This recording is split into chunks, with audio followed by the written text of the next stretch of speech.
चैन बच्चों, class 10th के mathematics में हमारा जो चैप्टर चल रहा है वो है द्विघात समीकरण, और उसकी जो प्रश्नावली 4.2 है वो हमने स्टार्ट कर ली है। आज हम करेंगे उसके क्वेश्चन नंबर 3 को। तो क्वेश्चन नंबर 3 कुछ ऐसा है, ऐसी दो संख्याएं ज्ञात करें जिनका योग 27 हो और गुणनफल 182 हो। अब इस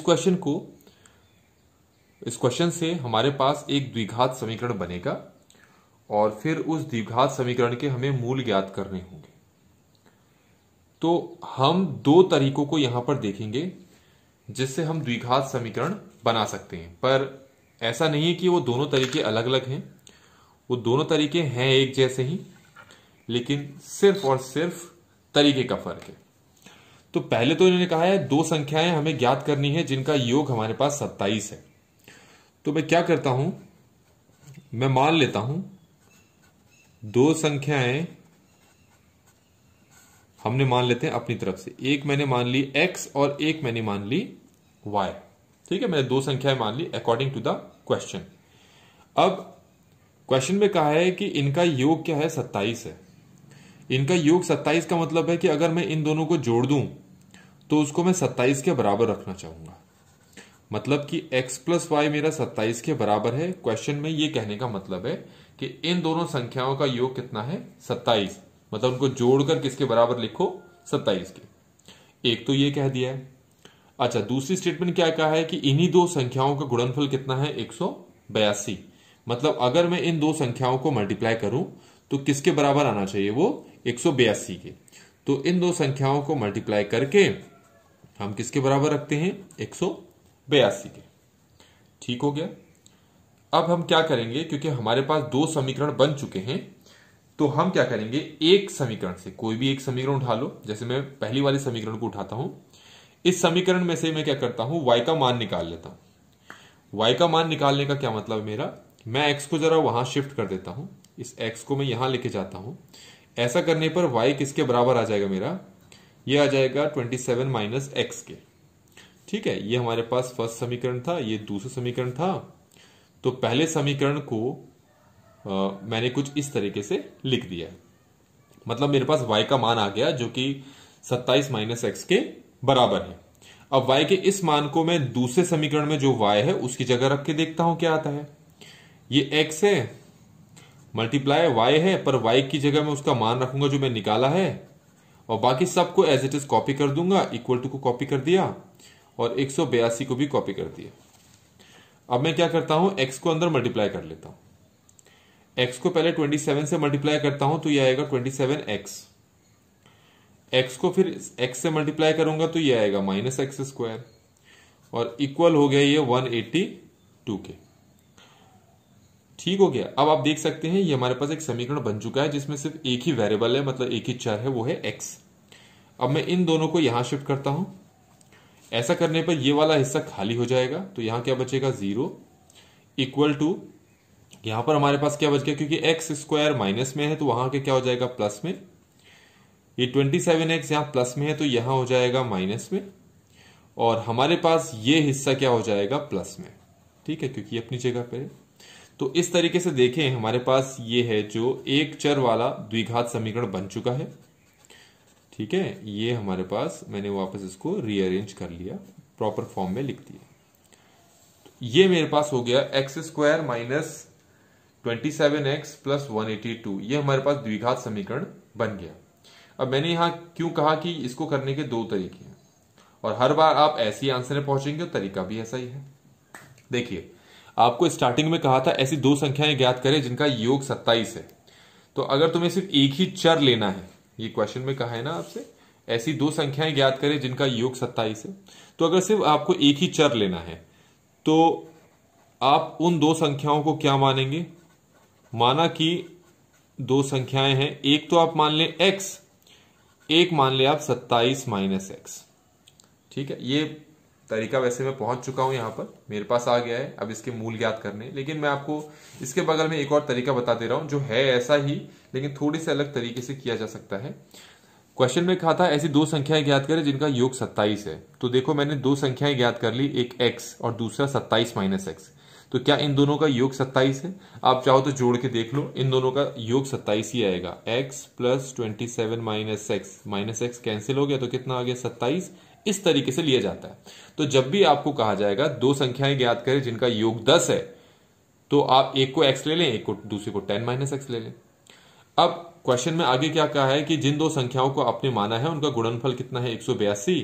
तो मतलब इन दोनों का गुणनफल कितना है 182। तो मैं कैसे लिखूंगा इसको, x multiply 27 minus X equal to 182।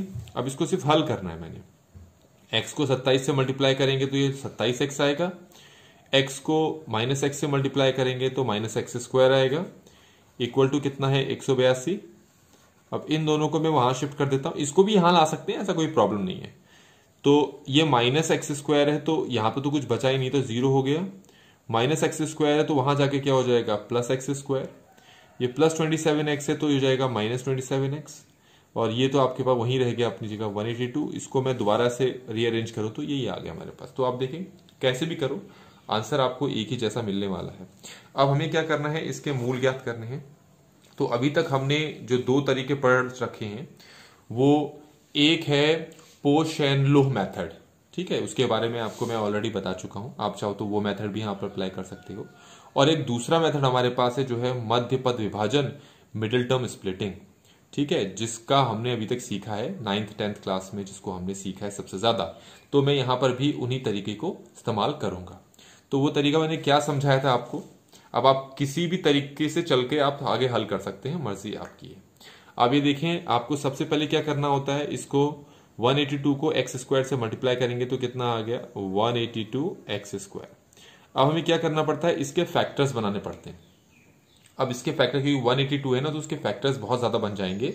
तो हम क्या करते हैं, हमारे पास सबसे सिंपल तरीका ये होता है, मैं इस तरीके से फैक्टर्स बनाने की कोशिश करता हूं। ये मैंने ऐसे स्टेप से कर लिया। अब मैं 182 को सबसे पहले 2 से डिवाइड करूंगा, तो 2 9 जा 18, 2 1 जा 91 आ गया।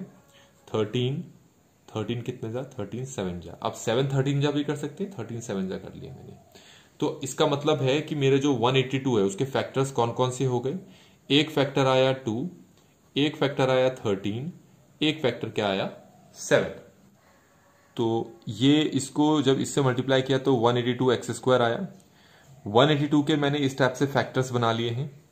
182 को 2 से डिवाइड किया 91 आया, 13 से डिवाइड किया फिर 7 आ गया। तो मेरे को 182 के कौन कौन से फैक्टर्स मिले हैं, गुणनखंड कहते हैं जिसको, 2 13 और 7।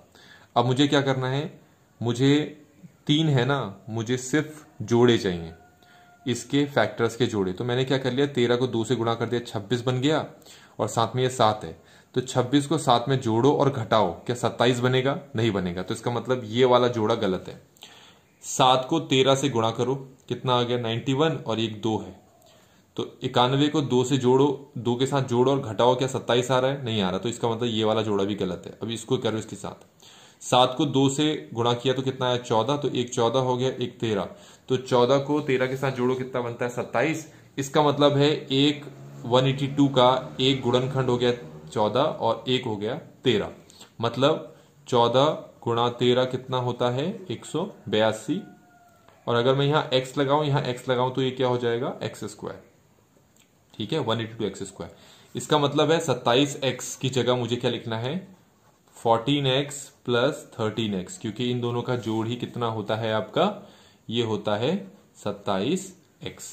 तो मैं अब क्या करूंगा, मिडिल टर्म स्प्लिटिंग से मैं 27x को रिमूव कर लेता हूं। मेरे पास आ जाएगा 27x की जगह कितना आएगा, ये आएगा 14x ब्रैकेट में लिखूंगा plus 13x plus 182 equal to 0। अब ब्रैकेट अगर ओपन करूंगा तो इन दोनों के साइन चेंज होंगे, इनके आगे प्लस है, इसके आगे प्लस है, तो ये हो जाएगा माइनस 14x, ये हो जाएगा माइनस 14x, और ये है प्लस 182 इक्वल टू 0। इन दोनों में से कॉमन क्या आएगा, x कॉमन आएगा ना, तो यहां क्या बचेगा, फिर x ही बचेगा। ये माइनस, यहां से x जा चुका है तो क्या बचा 14। अब इन दोनों को देखते हैं, इन दोनों में अगर पहले वाले के पास माइनस है, हमेशा याद रखिए जब इन दोनों में से कॉमन निकालना है तो इसके आगे कौन सा साइन है, प्लस। अगर प्लस है तो प्लस ही उतारो, अगर माइनस है तो माइनस उतारो। लेकिन अगर माइनस है तो अंदर के फिर दोनों के साइन भी चेंज करने पड़ेंगे। अब 14x और 182 अगर मैं कॉमन, ये 40 नहीं, यहाँ गड़बड़ हो गई है, ये 13 है, ठीक है, ये 13 है।